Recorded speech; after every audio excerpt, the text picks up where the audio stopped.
Okay guys, well, I'm thinking that this is my problem right here. My fan is not blowing air, I think. I'm gonna find out. Get this guy open first so we can compare them.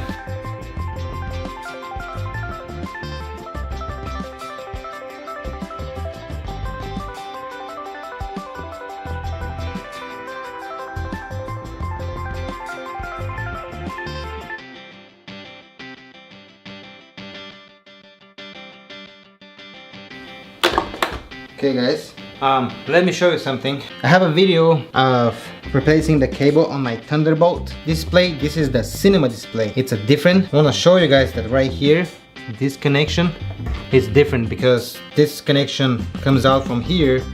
On the Thunderbolt display, that connection comes out from the board.